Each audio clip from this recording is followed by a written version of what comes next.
spying on Trump campaign. He's the one that's been directing traffic while deflecting rumors of involvement. The fake news industrial complex keeps on walking on with its Russia agitation. The Washington Post specifically is completely powered by an obsession with the Russians, its topic including so unmistakably in its announcing as to verge on zeal. At the present time, its essential target is Attorney General Jeff Sessions. The WAPO prepared this agitation with a couple of all-around situated pieces on how Trump and his guides were trying things out on replacing Sessions with Giuliani. The truth of the matter is that this story was the seed, and the forthcoming story of arrangement amongst Sessions and the Russians was to be the nurturing water to the paranoid fear. Since they've neglected to get a dependable balance, it's presently up to Mueller and the deep state to keep leaking goodies of data increased through illicitly gotten unmasked NSA metadata. With the admission of significantly all the more condemning data that these discussions amongst Sessions and Russian agents were recorded, it appears to be far-fetched that the Republicans should burrow exceptionally far before reaching one stunning decision about who is behind this unmasking outrage: Barack Hussein Obama.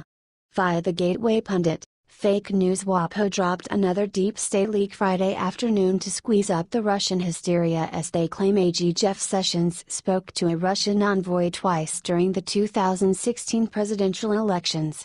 Russian envoy Sergei Kislyak's accounts of two conversations with Jeff Sessions, who was at the time a senator from Alabama, were intercepted by U.S. spy agencies, according to WAPO.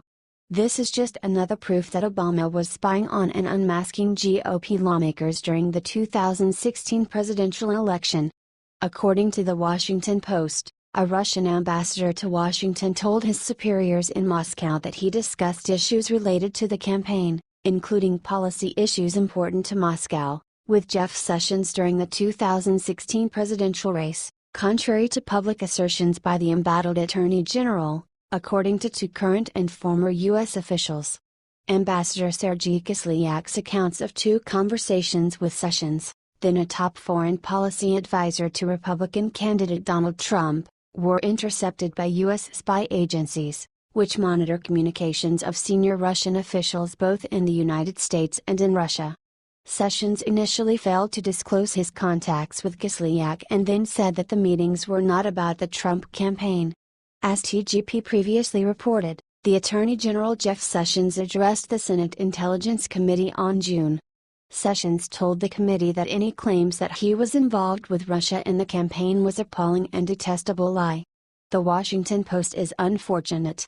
They are demonstrating how implanted they are in the Democrat slave trade by jousting with the Trump staff members over an issue that ought to be a prosecution of the Obama organization. Over and over again, these fake news outlets are so centered around Trump hurling a bit of paper out the auto window when the Obama organization was dumping poisonous waste into the Potomac. On the off chance that an appropriate and genuine examination ever gets in progress in reference to this unmasking scandal, it's presumable that toadies will get the fault. Which makes one wonder, if Obama presently can't seem to do anything incorrectly, how horrible of a president would he say he was that almost everyone of the general population under his organization carried out violations without him ever notwithstanding taking note? Goes against rationale or credibility. What do you think about this? Do not hesitate and write your thoughts in the comment section below. Thank you for reading. The Gateway.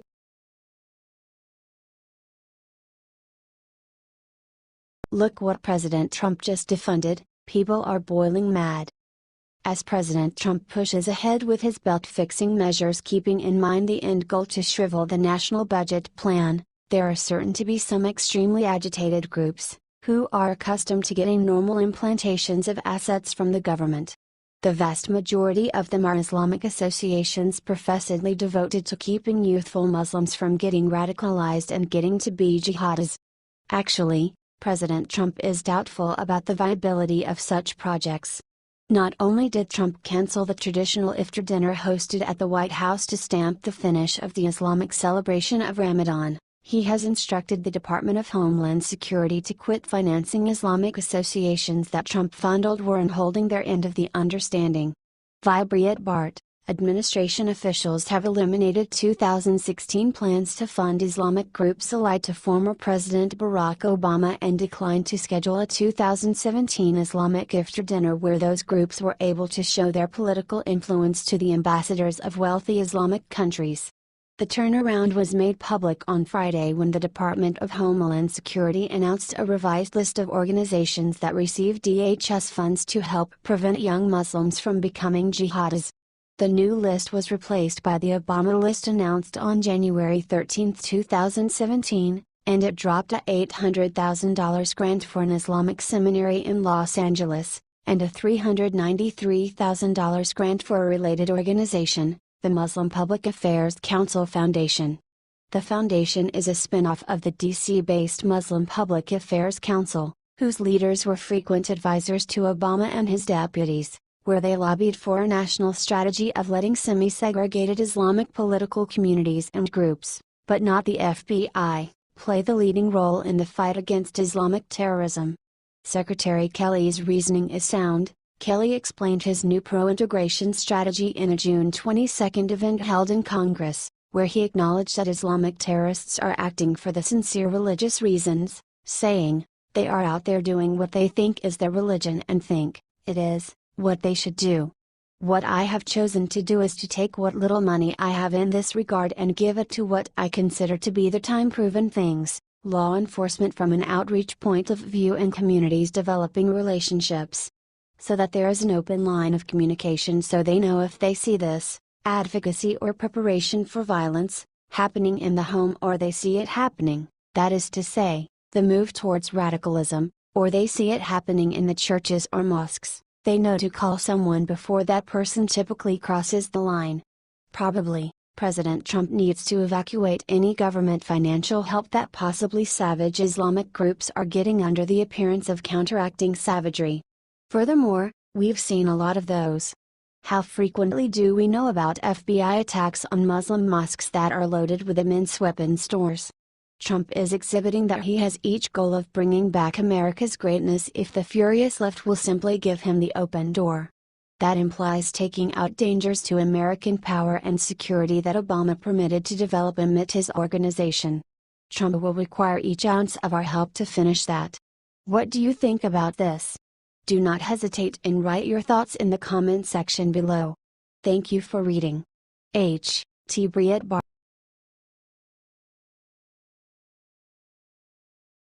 2.1 million illegals in panic mode after Trump's DHS secretary issues shocking announcement. No one thought President Trump would dare, but he did. As Democrats keep on dragging their feet and play the obstruction amusement, the opportunity has already come and gone for the Trump Organization to play a little hardball to get things down.